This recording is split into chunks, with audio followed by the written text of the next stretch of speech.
আর পাহাড়ি নদীগুলো, এই যে ভুটান পাহাড়ে বৃষ্টি হয়, একেবারে শান্ত থাকে, যে কোনো সময় হড়পাবান চলে আসতে পারে। এখন চলছে ওই রকম পরিস্থিতি, তার মধ্যে প্রশাসনকে বুড়ো আঙুল দেখিয়ে শুটিং চলছে প্রশাসনের নির্দেশ থোড়াইকে আর প্রাণ হাতে করে যে কোনো সময় হড়পাবান আসে এই সমস্ত নদীগুলোতে ভাসিয়ে নিয়ে চলে যাবে। সরাসরি কথা বলবো প্রতিনিধি রকির সঙ্গে। এরা কারা, কোথাকার, কেন, কিসের জন্য শুটিং করছেন, আর তারপরে প্রশাসনের কাছ থেকে কোনো অনুমতিও নেই।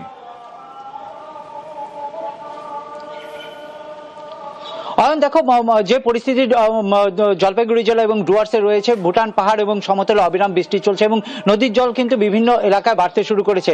আর যে সকল নদীগুলি ভুটান থেকে নেমে এসেছে সেগুলি প্রত্যেকটি কিন্তু খরস্রোতা নদী, যে কোনো সময় হড়পাবান চলে আসতে পারে। সেই জায়গায় দাঁড়িয়ে মেটেলি ব্লকের অন্তর্গত মূর্তি পর্যটন কেন্দ্রে মূর্তি নদীতে, সেখানে নদীর মধ্যে নেমে কিন্তু দেদারে চলছে শুটিং। সমস্তটাই কিন্তু প্রশাসনের বিধিনিষেধকে বুড়ো আঙুল দেখিয়ে, এবং যখন তাদের সঙ্গে কথা বলতে যাওয়া হয় তারা কিন্তু পরিষ্কার জানিয়ে দেয় যে বন দপ্তরের তরফ থেকে তারা পারমিশন নিয়েছে। যদিও যে সময় গোটা ডুয়ার্স এবং দেখো কলকাতা থেকে এই শুটিং পার্টি এসেছে এবং তারা বাংলা ওয়েব সিরিজের জন্য শুটিং চালাচ্ছিল বলে জানা গিয়েছে, এবং তারা দাবি করছেন যে তাদের অক্টোবরের 30 থেকে 8 তারিখ অবধি তাদের পারমিশন রয়েছে। যদি পারমিশন থেকেই থাকে, যে আপৎকালীন পরিস্থিতি রয়েছে যেখানে জলপাইগুড়ি সহ উত্তরবঙ্গের বেশ কয়েকটি জেলায় রেড অ্যালার্ট জারি করা হয়েছে, সেখানে বন দপ্তর কি করে পারমিশন দিল এবং কি এই পরিস্থিতিতে কিভাবে পারমিশনটা দেয়? বৃষ্টি হচ্ছে, ডুয়ার্সের নদীগুলোতে জল বাড়ার শুরু হয়েছে। এর মধ্যে মূর্তি নদীতে এই মুহূর্তে শুটিং চলছে প্রশাসনকে বুড়ি আঙ্গুল দেখিয়ে, এবং আমরা যারা লোকাল, আমরা সেখানে গিয়ে এই নদীর বিষয়ে বলতে গেলে আমাদের সেখানে পাশে যেতে দিচ্ছে না, যেহেতু প্রশাসনের তরফ থেকে অ্যানাউন্সমেন্ট করা হয়েছে এবং রেড অ্যালার্ট করা হয়েছে। তো কি করে শুটিং হচ্ছে আমরা তো জানি না। প্রশাসনের নজর দৃষ্টির আকর্ষণের জন্য আমার অনুরোধ থাকলো। উত্তরবঙ্গের মানুষের স্বস্তি এখনো নেই। ভুটান পাহাড়ে বৃষ্টি চলছে আর জলপাইগুড়ির নদী পাড়ে আতঙ্ক। মূর্তি, কুর্তি, নেওড়া, এই নদীগুলো ফুলে ফেপে উঠেছে। এই মূর্তি নদী, কুর্তি নদী যারা দেখেছেন স্বাভাবিক সময় একেবারে ড্রেনের মতো থাকে, এক চিলতে জল থাকে, আর সেই মূর্তি কুর্তি একেবারে ফুলে ফেপে উঠেছে। এলাকা খালি করা হচ্ছে, ঘরবাড়ি ছেড়ে অস্থায়ী শিবিরে ঠাঁই। অস্থায়ী শিবিরেই খাবারের ব্যবস্থা। জলপাইগুড়ির ধূপগুড়ির মাটিয়ালিতে আতঙ্ক।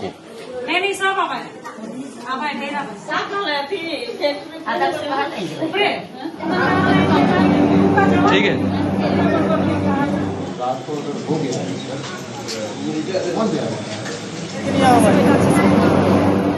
এই 4 অক্টোবর প্রাকৃতিক ভয়াবহ বিপর্যয় হয়েছে উত্তরবঙ্গে। আবার ভুটান পাহাড়ে বৃষ্টি আর সিসামারা নদীর বাঁধ ভেঙে গেল। বহু এলাকা এর আগেও প্লাবিত হয়েছিল। আবার সিসামারা নদীর বাঁধ ভাঙায় জল বাড়তে শুরু করেছে। নাগরাকাটা ব্লকের বামনডাঙ্গা এলাকার গাঠিয়া নদীতেও 4 অক্টোবর গাঠিয়া নদীর জলে প্লাবিত হয়েছিল বামনডাঙ্গা, খেরকাটা, টন্ডু সহ বিস্তীর্ণ এলাকা। লাল সতর্কতা জারি করা হয়েছে জলপাইগুড়ি জেলায়। তাই এই সব এলাকা থেকে বহু গ্রামবাসীকে নিয়ে যাওয়া হলো বামনডাঙ্গা চা বাগান ফ্যাক্টরিতে। শুরু হয়েছে কমিউনিটি কিচেন। যে কোনো ধরনের বড় ঘটনা এড়াতে প্রশাসনের এই পদক্ষেপ। সিসামারা নদী বনবসতি সকল জনসাধারণকে জানানো যাইতেছে যে জেলা প্রশাসনের নির্দেশ মতো অত্র এলাকার বাসিন্দাদের নিরাপদ জায়গায় যাওয়ার জন্য বলা হচ্ছে। যে কোনো মুহূর্তে নদীর জল বাড়তে পারে এবং ভুটান থেকে জল ছাড়ার সম্ভাবনা রয়েছে। খুবই আতঙ্কগ্রস্ত এবং জল হুড়হুড় করে বাড়ছে এবং আমরা খুব বিপদে আছি। যে কোনো মুহূর্তে বিগত দিনের অবস্থা আমাদের হয়ে যেতে পারে।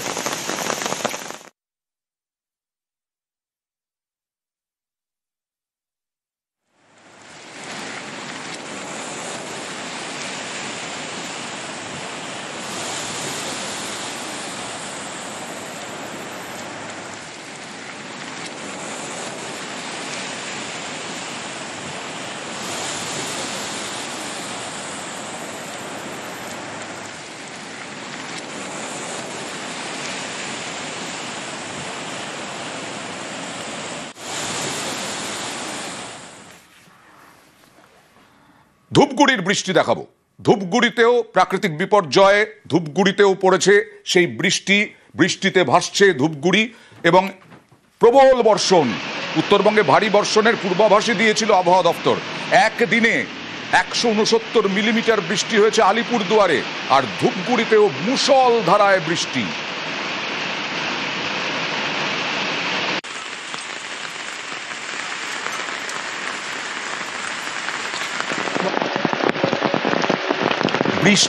প্রবল বৃষ্টিতে জমির পর জমি আবার নষ্ট হচ্ছে। কৃষকদের মাথায় হাত। ধান জমিতে জল জমায় ক্ষতির আশঙ্কা, আতঙ্কে চোপড়া সহ একাধিক এলাকার কৃষকরা। ধানের কি অবস্থা এখন? ধানের অবস্থা এখন খারাপ আছে, তারপরে বৃষ্টি হয়ে গেছে, জল উপরে ভরে আছে, ধানটা এখন মানে হবে না আর ভালো। পুরো ধানটাই নষ্ট নাকি? হ্যাঁ। কি অবস্থা ধানের? এখন তো এই সময় বৃষ্টি হওয়ার কোনো প্রশ্ন নেই, এই সময় তো কোনোদিন বৃষ্টি হয় না, তো বাট এখন বৃষ্টি হয়েছে তো সব ধানগুলো এরকম ইয়ে হয়ে গেছে। এটার উপরেই কি নির্ভরশীল? হ্যাঁ, এটার উপরে সরকারের কাছে বলছি কোনো যদি ক্ষয়ক্ষতির ব্যবস্থা হয়। কয়েক দিনের মধ্যে দুধিয়া সেতু হিউম পাইপ দিয়ে শুরু হয়েছিল, আবার এই ভুটান পাহাড়ে বৃষ্টির জন্য দুধিয়া সেতু ভেসে যাবে এরকম আশঙ্কা শুরু হয়েছিল। তো যদিও দুধিয়া সেতুর ওপর দিয়ে স্বাভাবিকভাবেই যান চলাচল আবার শুরু হয়েছে। ভারী বৃষ্টিতে গতকাল বাড়ে বালাসানের জল কিছুটা নামতেই ফের ছন্দে গাড়ি চলাচল। এই দুধিয়া সেতু হিউম পাইপ দিয়ে খুব দ্রুততার সঙ্গে তৈরি করে দিয়েছে প্রশাসন।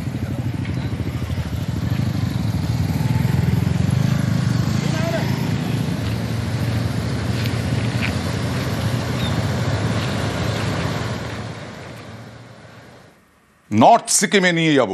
নর্থ সিকিমে তুষারপাত, একেবারে টানা বরফে ঢাকা। পর্যটকরা খুব খুশি এই মুহূর্তে। নর্থ সিকিমে বরফের চাদরে ঢেকেছে লাচুং। মন ভালো করা ছবি সিকিমে। বরফে ঢাকা লাচুং যেন আরো সুন্দর। খোশ মেজাজে পর্যটকরা।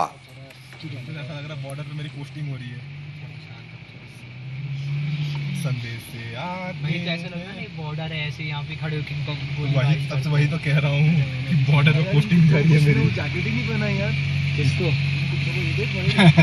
उनको आदत है भाई, पहाड़ी करते हैं।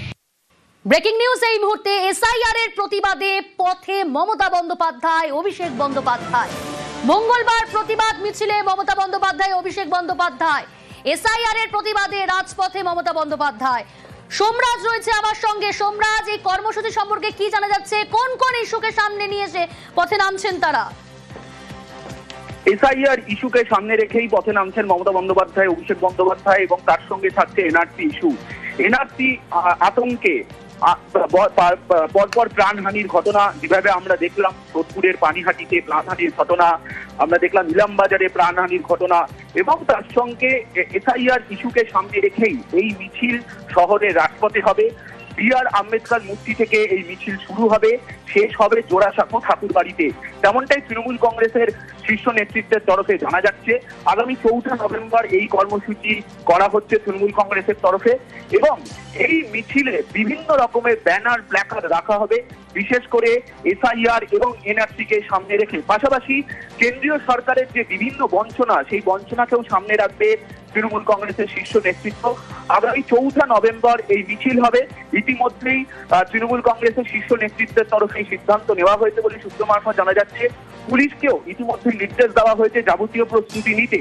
বি.আর. আম্বেদকর মূর্তির সামনে একটি মঞ্চ থাকবে এবং পাশাপাশি আরেকটি মঞ্চ থাকবে জোড়াসাঁকো ঠাকুরবাড়ির সামনে। দুই মঞ্চ থেকেই এনআরসি এবং এসআইআর ইস্যুতে তৃণমূল কংগ্রেসের শীর্ষ নেতৃত্ব বক্তব্য রাখবেন। মমতা বন্দ্যোপাধ্যায়, অভিষেক বন্দ্যোপাধ্যায় বক্তব্য রাখবেন, এবং এই মঞ্চ থেকে তৃণমূল আন্দোলনের সুর তুলবে এসআইআর এবং এনআরসি ইস্যুতে, তেমনটাই মনে করছে রাজনৈতিক মহল। আগামী 4 নভেম্বর এই মিছিল হবে শহরের রাজপথে। রেড রোডে বি.আর. আম্বেদকর মূর্তি থেকে শুরু হবে এই মিছিল এবং শেষ হবে জোড়াসাঁকো ঠাকুরবাড়িতে। তৃণমূল কংগ্রেসের শীর্ষ নেতৃত্বের তরফেও ইতিমধ্যেই প্রস্তুতি নেওয়ার কথা বলা হয়েছে। ফলত যেভাবে বারবার তৃণমূলের শীর্ষ নেতৃত্ব এই ইস্যুকে সামনে রেখে আন্দোলনে সুর তুলছিল, বারবারই প্রতিবাদ করছে, এবং তুমি দেখেছো সম্প্রতি তৃণমূল কংগ্রেসের তরফে 2002-এর ভোটার তালিকার সঙ্গে বর্তমান ভোটার তালিকায় অনেক জায়গাতেই মিল পাওয়া যাচ্ছে না, অনেক জায়গায় নাম বাতিল হচ্ছে। সেই ইস্যুতে বারবার তৃণমূল কংগ্রেসের শীর্ষ নেতৃত্বের তরফে প্রতিবাদ জানানো হচ্ছে, রাজ্যের মুখ্য নির্বাচনী আধিকারিকের দপ্তরে অভিযোগ জানানো হচ্ছে। ফলত সামগ্রিক ইস্যুকে সামনে রেখেই তৃণমূল কংগ্রেসের তরফে এই মিছিল করা হবে, যে মিছিলে মমতা বন্দ্যোপাধ্যায় এবং অভিষেক বন্দ্যোপাধ্যায় থাকবেন। তেমনটাই এখনো পর্যন্ত সূত্র মারফত জানা যাচ্ছে। 4 নভেম্বর রেড রোডে বি.আর. আম্বেদকর মূর্তি থেকে শুরু হবে এই মিছিল, শেষ হবে জোড়াসাঁকো ঠাকুরবাড়িতে। বেশ।